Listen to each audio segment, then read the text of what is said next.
지금 혹시 친구들과 술 한잔하고 계신가요?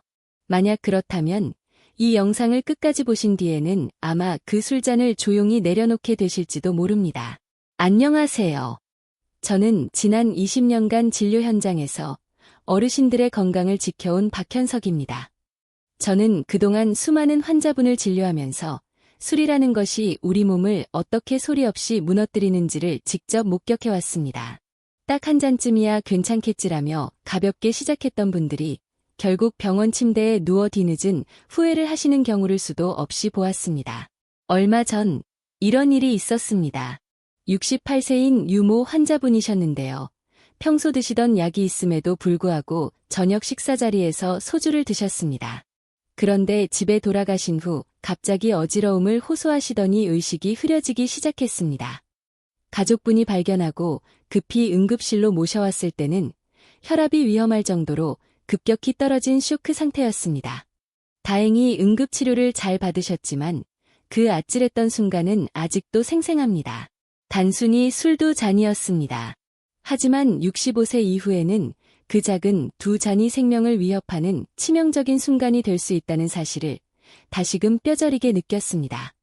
오늘 이 방송을 끝까지 들으시면 여러분은 술이 65세 이후 우리 몸에 구체적으로 어떤 변화를 일으키는지, 어떤 종류의 술이 더 위험한지, 그리고 술을 끊었을 때 우리 몸이 얼마나 놀랍게 달라지는지를 낱낱이 알게 되실 겁니다. 단순한 정보 전달이 아닙니다.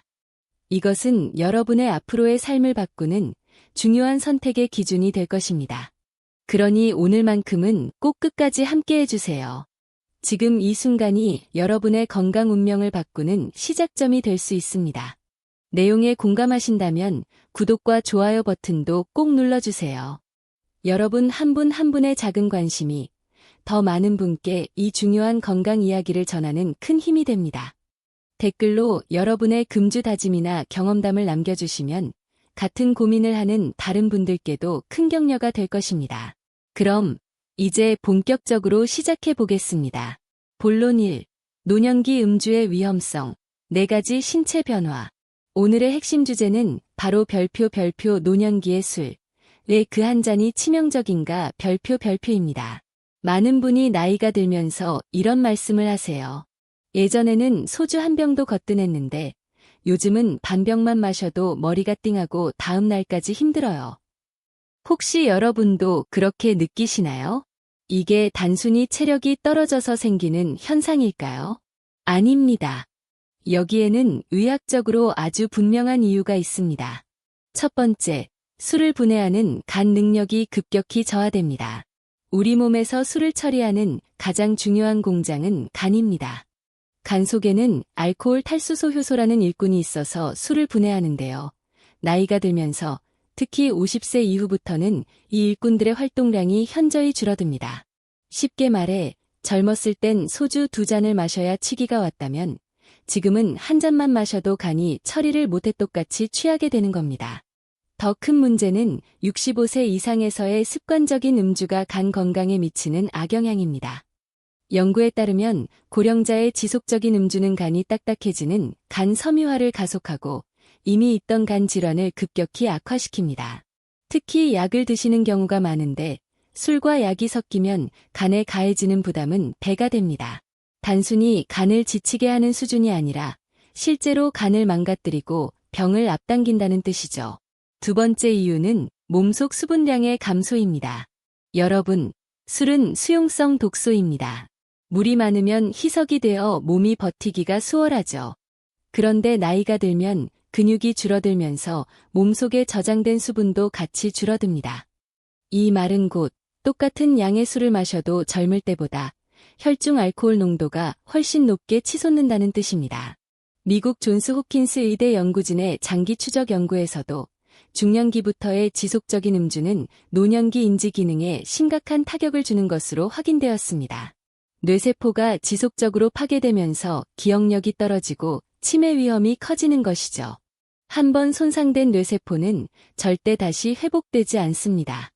그러니 요즘 들어 깜빡깜빡한다는 분들, 그건 단순한 노화가 아니라 알코올이 뇌세포를 태우고 있는 신호일 수 있습니다. 세 번째는 신장 기능의 저하입니다. 술은 간에서 1차로 분해된 뒤 신장, 콩팥을 통해 소변으로 배출됩니다. 하지만 나이가 들면 신장의 여과 기능이 떨어져 독성 물질인 알코올 부산물이 몸속에 더 오래 머물게 됩니다.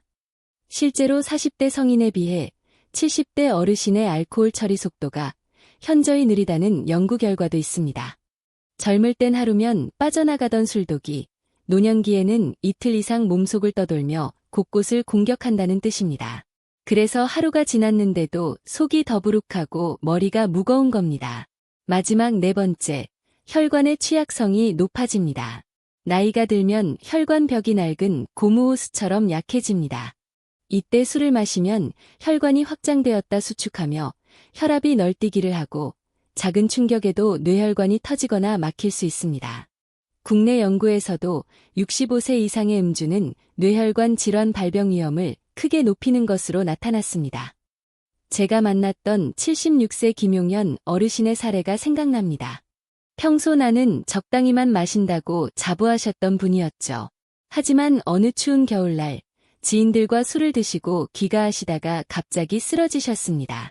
병원에 오셨을 땐 저체온증과 함께 뇌혈관에도 문제가 발견되었습니다.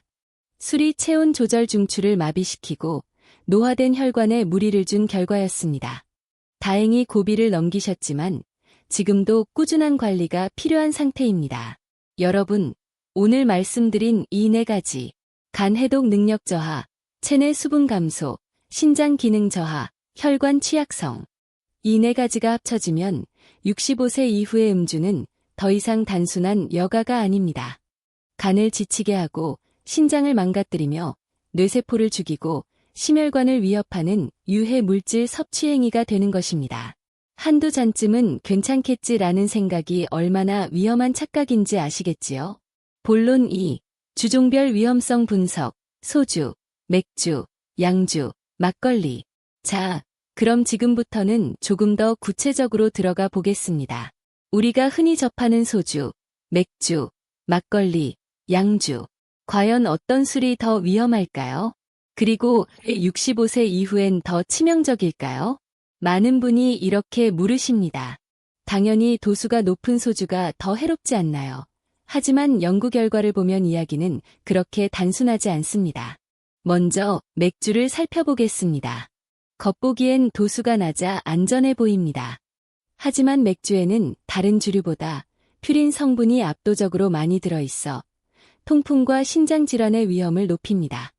특히 65세 이후에는 신장이 요산을 걸러내는 능력이 떨어지기 때문에 맥주를 즐기시면 통풍 발작이 훨씬 잦아집니다. 통풍의 고통은 뼈를 부러뜨리는 것 같다고 할 정도로 끔찍하죠. 제가 진료했던 78세 어르신은 나는 평생 맥주만 마셨으니 건강하다고 믿으셨습니다.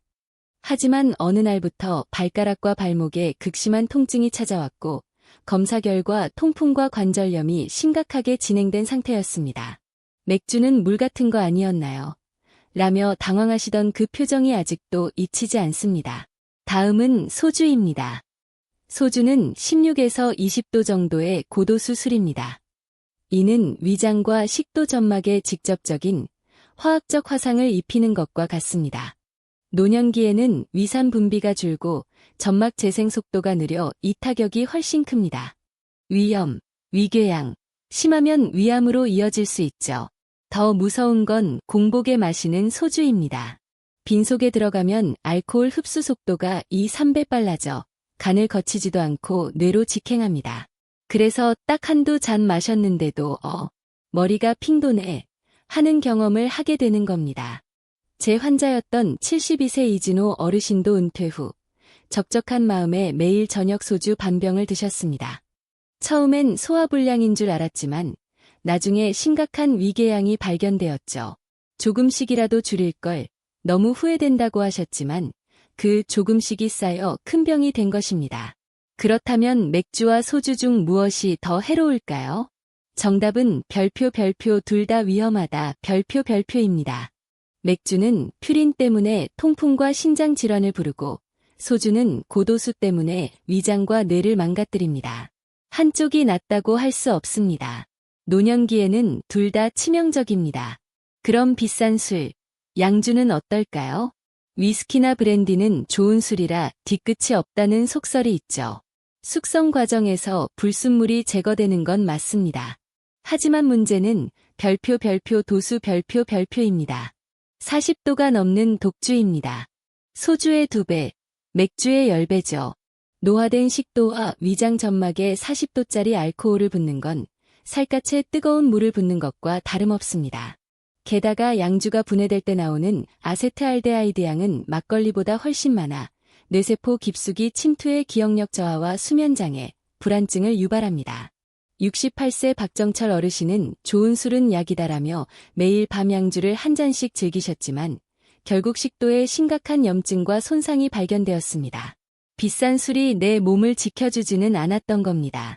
마지막으로 막걸리입니다. 우리 전통주니까, 발효주니까 유산균도 있고 몸에 좋겠지 이렇게 생각하시는 분들 많으시죠? 하지만 노년기에는 이 생각이 정말 위험합니다. 막걸리의 가장 큰 문제는 바로 별표 아세트알데하이드 별표와 별표 당분 별표입니다. 발효 과정에서 생성되는 아세트알데하이드는 세계보건기구 WHO가 지정한 1급 발암 물질입니다. 젊을 땐 간이 해독해주지만 65세 이후엔 이 독소가 몸에 그대로 쌓여 암 발생 위험을 높입니다. 또 하나, 막걸리 한 사발에는 밥 한 공기에 맞먹는 탄수화물과 당분이 들어있습니다. 당뇨가 있거나 혈당 관리가 필요한 어르신께는 그야말로 독이나 다름없습니다. 소주는 독해서 막걸리만 마신다던 67세 황현숙 님도 결국 혈당 조절에 실패해 당뇨 합병증으로 고생하게 되셨습니다. 전통주라는 이름에 속지 마십시오. 정리하자면 양주는 고도수로 인한 급성장기 손상을, 막걸리는 당분과 독소로 인한 만성질환을 일으킵니다. 그 어떤 술도 노년기에는 친구가 될 수 없습니다. 본론 3. 지병별 절대 금기 사항 앤드 여름철 주에. 지금부터 말씀드릴 내용이 가장 실용적이고 중요합니다. 별표 여러분이 가진 지병에 따라 절대 마시면 안 되는 술 별표를 딱 정해드리겠습니다. 선생님, 저는 당뇨가 있는데 뭘 조심해야 하나요? 혈압약 먹는데 맥주 한 잔은 괜찮죠? 이런 질문을 정말 많이 받습니다. 정답을 알려드리겠습니다. 당뇨 환자, 막걸리, 과일 소주 등 단맛 나는 술은 절대 금물입니다. 혈당 스파이크를 일으킵니다. 정드셔야 한다면 당분이 적은 와인 반잔 정도가 그나마 낫지만 사실상 금주가 최선입니다. 고혈압 환자, 소주와 고도수 양주가 가장 위험합니다. 혈관을 급격히 수축 이완시켜 뇌출혈 위험을 높입니다. 특히 혈압약을 드신 후 4시간 이내에는 절대로 술을 드시면 안 됩니다. 통풍 관절염 환자, 맥주는 독약입니다. 유산 수치를 폭발시켜 뼈를 깎는 고통을 줍니다. 위장 질환 환자, 양주, 소주 등 독주를 피하십시오. 위 점막을 회복 불가능하게 만듭니다. 특히 여름철이나 땀을 많이 흘린 후에는 술이 훨씬 더 위험합니다. 탈수 상태에서 술이 들어가면 혈액이 끈적해져 혈전이 생기기 쉽고 체온 조절 기능이 마비되어 길에서 쓰러질 수도 있습니다. 사우나, 등산, 골프 후에 시원하게 맥주 한 잔, 이건 정말 목숨을 건 행위입니다. 만약 술을 드시다가 갑자기 어지러움, 식은땀, 가슴 두근거림, 말이 어눌해지는 증상이 나타나면 즉시 잔을 내려놓고 119를 부르거나 병원으로 가셔야 합니다. 이것은 몸이 보내는 마지막 경고 신호입니다. 결론, 금주의 효과와 실천 방법. 마지막으로 정말 중요한 이야기를 드리고 싶습니다. 이제 와서 끊어봤자 무슨 소용이 있겠어? 살면 얼마나 더 산다고 혹시 이렇게 생각하고 계신가요? 절대 그렇지 않습니다. 술을 멈추는 바로 그 순간부터 우리 몸은 기적처럼 회복을 시작합니다. 금주 며칠 후, 밤에 잠이 잘 오고 아침이 개운해집니다. 속쓰림이 사라집니다. 몇 주 후, 피부색이 맑아지고 붓기가 빠지며 피로감이 확 줄어듭니다.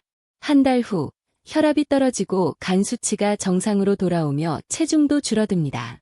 3개월 후, 심장과 혈관이 튼튼해지고 면역력이 눈에 띄게 좋아집니다. 1년 후, 암 발병 위험이 뚝 떨어지고 치매 위험이 감소하며 삶의 활력이 되살아납니다. 제 환자 중에 78세에 술을 완전히 끊으신 성경호님이 계십니다. 30년간 매일 소주를 드시다 심근경색으로 쓰러진 후 금주를 결심하셨죠. 1년 뒤 검사 결과 혈관 상태가 놀랍도록 좋아졌고 지금은 80이 가까운 나이에도 매주 등산을 다니실 만큼 건강하십니다. 늦었다고 생각할 때가 가장 빠를 때입니다. 어떻게 시작하면 좋을까요? 매일 마시던 술잔을 따뜻한 차나 물로 바꿔보세요. 레몬이나 꿀을 타면 더 좋습니다. 술자리 거절 멘트를 준비하세요. 별표 약을 먹고 있어서요. 의사 선생님이 절대 안 된다고 하셨어요. 별표라는 핑계는 아주 훌륭한 방패가 됩니다. 가족에게 선포하세요. 나 오늘부터 술 끊는다고 말하고 도움을 요청하십시오. 혼자만의 의지보다 함께할 때 성공 확률이 훨씬 높습니다. 정 힘들다면 보건소나 병원의 금주 프로그램 도움을 받으세요. 부끄러운 일이 아닙니다. 현명한 일입니다. 마무리, 감동적인 호소. 여러분, 변화는 언제든 가능합니다. 오늘 밤부터 당장 시작하세요. 이것 하나만 꼭 기억해 주십시오. 65세 이후의 음주 여부는 여러분 남은 인생의 질, 퀄리티를 결정하는 가장 중요한 선택입니다. 오늘 밤 혹시 습관적으로 술잔을 들어 올리려 하신다면 제가 드린 말씀을 떠올려 보세요. 그 한 잔이 여러분의 소중한 기억을, 건강을, 그리고 사랑하는 가족과 함께할 시간을 앗아갈 수도 있다는 사실을 말이죠. 반대로 오늘부터 금주를 시작하신다면 10년 후 여러분은 더 선명한 기억과 건강한 몸으로 가족들과 웃으며 행복한 노후를 즐기고 계실 겁니다. 선택은 여러분의 몫입니다. 하지만 저는 여러분이 자신을 위해 그리고 가족을 위해 현명한 선택을 하실 거라고 믿습니다. 건강하고 행복한 노후, 여러분이라면 충분히 만들어 가실 수 있습니다. 오늘 영상이 여러분의 건강한 선택에 도움이 되었다면 구독과 좋아요 꼭 눌러주십시오. 그리고 댓글로 여러분의 금주 다짐을 남겨주세요. 여러분의 그 다짐이 다른 분들의 생명을 구하는 희망이 될 수도 있습니다. 저는 다음에도 여러분의 건강을 지키는 유익한 정보로 찾아뵙겠습니다. 지금까지 박현석이었습니다. 감사합니다.